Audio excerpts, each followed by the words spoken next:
We can say, the analyst in me kick in. Let me start. And then we're just battling on how do we articulate our findings.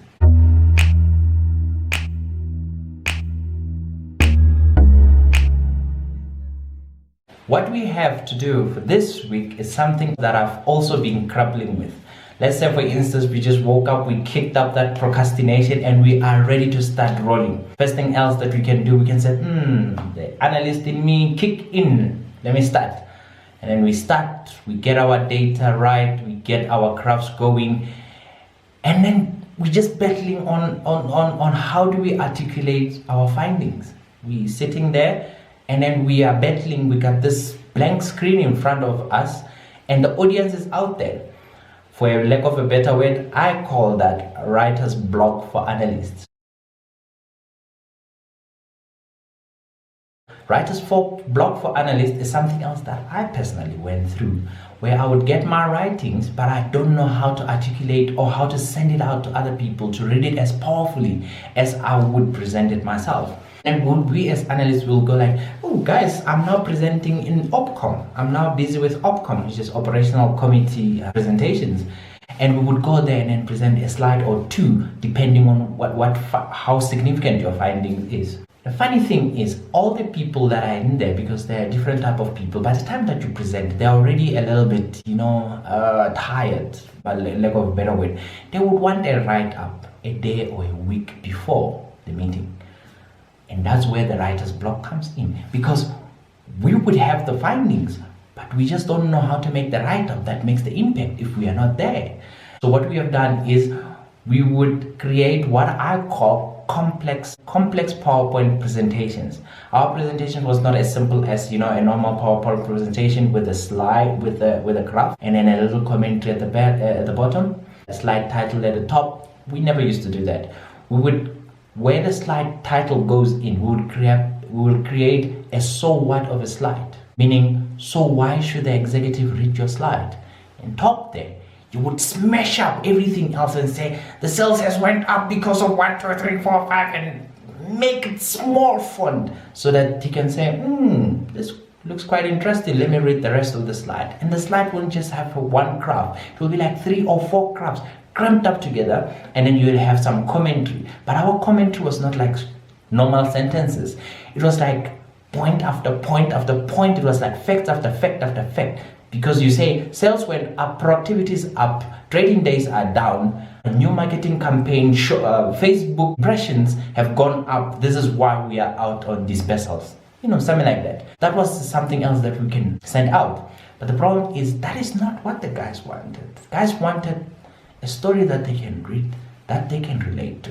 This is where writer's block comes in, because now you move from PowerPoint presentation, they say, can you write a report? And then you have to open up a blank Word document. You don't know, you don't have a structure, you don't know where to start. So what I have is the half a dozen things that I'm doing right now to make sure that my writing becomes much easier. So without wasting any time, let me just look at my notes and then come up with the 6 things. So the first one that I do, the 6 that I do is make sure that once you have gotten your template ready, make sure that you write simple sentences. Simple sentences makes it easier for a person to follow. You don't have to write complex sentences. Complex sentences are the ones that we like, so that people can see that we are smart. But simple sentences are the ones that people like. My dog went for a walk. It's a simple sentence. It includes one fact.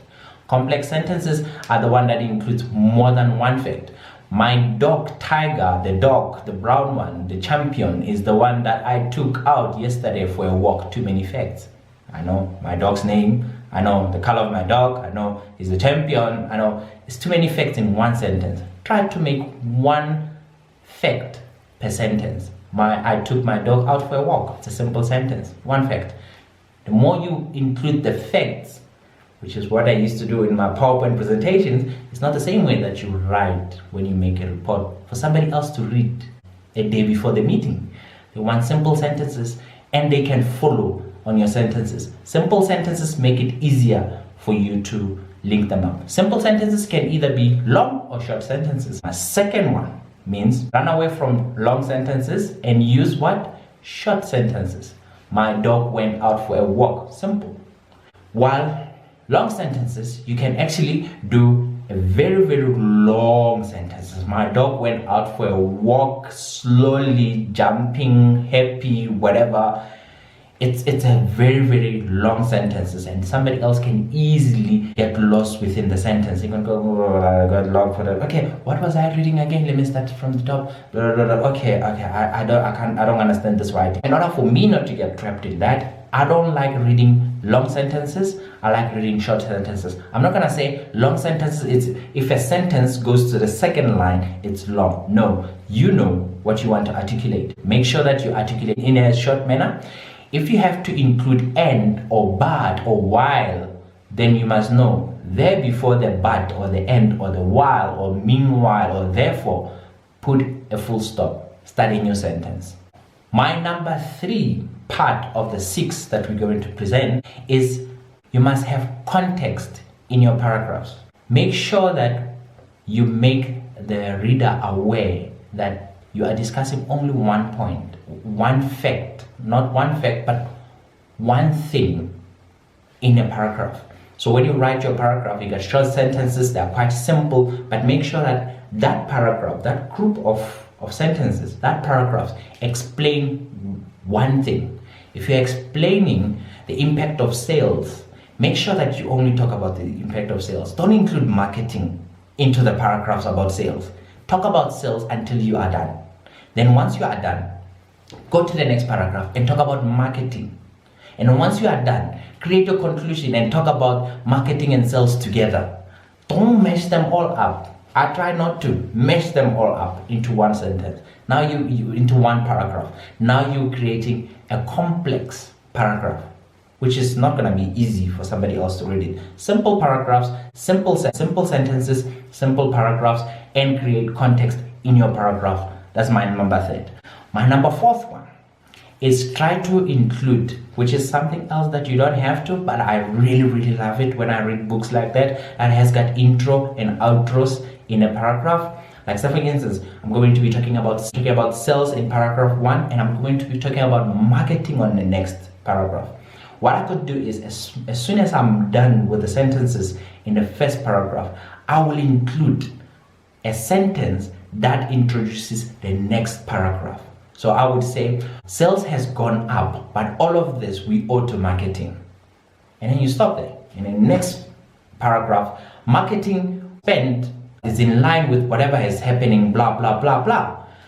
That last sentences, which I would prefer to call it an outro, was actually introduction on the next slide. Sometimes you don't have to have outros all the time. That's where, like say for instance, you're just listing things. These are the list of things you're listing. Here's an example of list of things. 1, 2, 3, 4, 5. You don't have space to create an outro. Then it means on the next paragraph, what you are creating an intro. An intro being you're linking the current paragraph with the previous paragraph, where you can say, you didn't have a chance to introduce marketing on your sales paragraph. Then you can say, all of the sales numbers in the marketing paragraph is due to the marketing that went up, blah, blah, blah, blah. In that way, you are creating a link, a glue between the two paragraphs. As a reader, as you are reading, you can now see that the whole page is linked up, because from one paragraph to the next, there's a sentence that introduces, hands over to the next paragraph. They become one linked thing. So that's my number 4th. My number 5th one is paragraph sentences. Paragraph sentences, that's a difficult one, because we're not always using the same software. You get different number of sentences per paragraph, and you get different number of lines per paragraph. Remember, a paragraph is to create context of one thing that you want to talk about. Is it sales? Talk about sales on that one paragraph.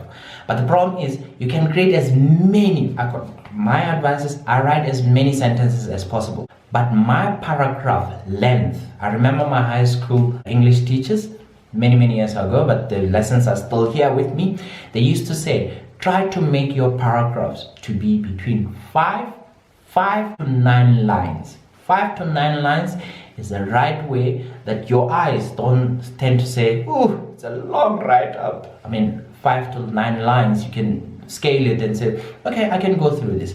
Then it means that per page, if you have 5 lines, you can have like what, 3-4 paragraphs or 5 paragraphs. And then when you have 6 or 7 lines per paragraph, I mean, you're looking at 4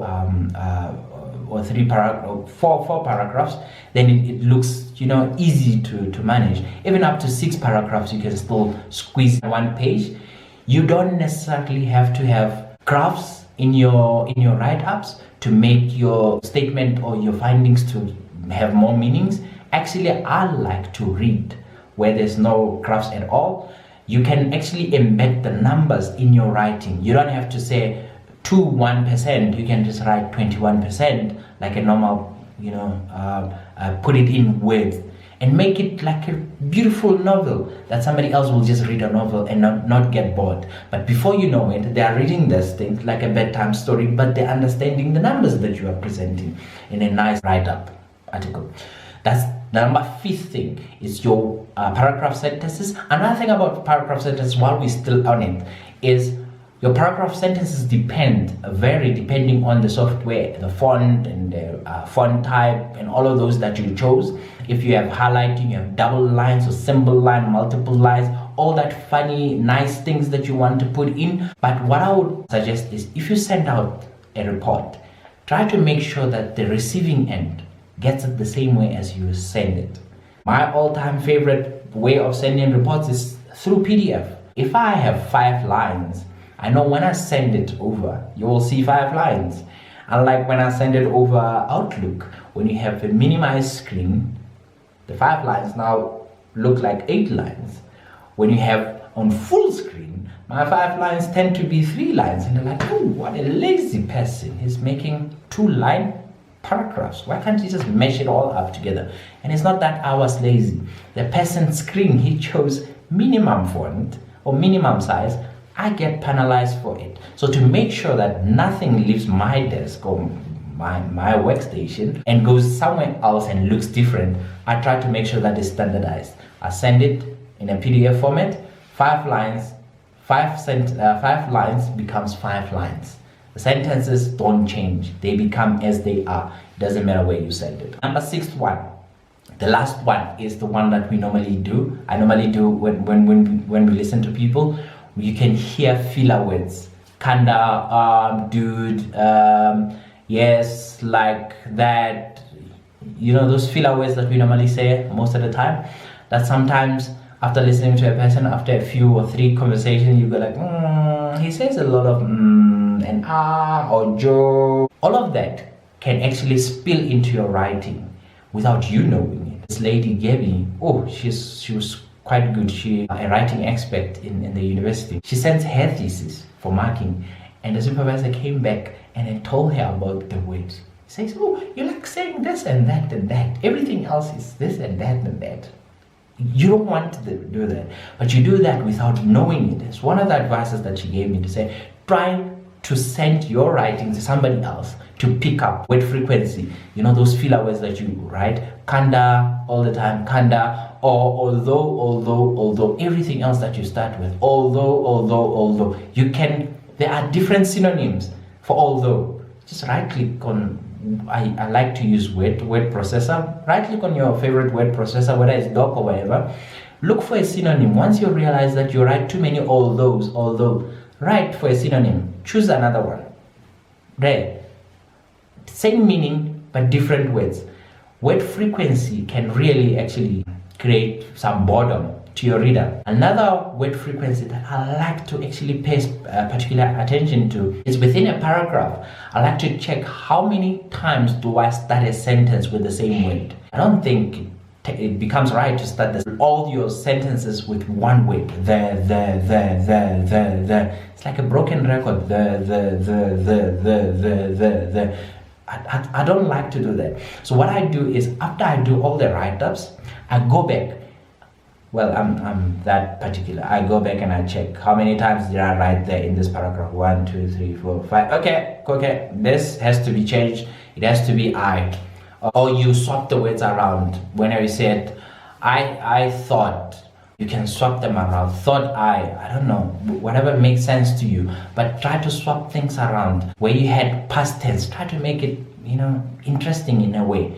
Find new words. And you would have like word processors or softwares that tells you how many unique words you use. And it's quite shocking that you can only use about 1,000, 2,000, barely 3,000 words in all of your writing. So try to find out unique words, right click, make synonyms. It's the easiest way for you to learn new words and then put that in your writing. The worst that would happen is if you use the word that your recipient, your report reader hates. Imagine, they hate the word kanda, and there you come with kanda. Second paragraph down the line, they say, I didn't understand the report. Jimmy, can you write this report? And that's how we are out of the game, just like that, by using the wrong words. This is my findings on and how I overcame writer's block. I would sit there and not know how to start with my writings, but I realized once I start with simple sentences and bundle them up together, it starts to make sense and I can still keep on writing.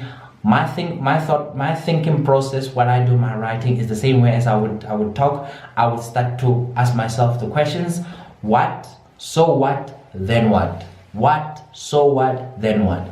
Every paragraph. What is the issue? This is the issue. So what is the issue? So what? That we know what is the issue. So what? Then you write, so what is the issue? And then at the end of it, you can say, then what? That's the end. That's the whole report. What? So what? Then what? Use your recommendation. Then you send it out. You don't have to write hundreds of pages in your report. Just 1 or 2. It's more than enough. It's something else that the people read before they go attack somebody else in the meeting. You are that ammunition that gives them the direction to go, whether to go to war in the meeting or not to go to war, because the things are not that really bad. It all depends on what you write. And that's how I normally overcome writer's block for analysts. I just go ask myself, what is the issue? So what? Then what? And I put that in simple sentences and making sure that I don't irritate the people that are reading my reports. Okay, looking forward to the next video. It's gonna be quite exciting, and I'm quite grateful for you for watching this one. I hope I'm added extra value. Thanks.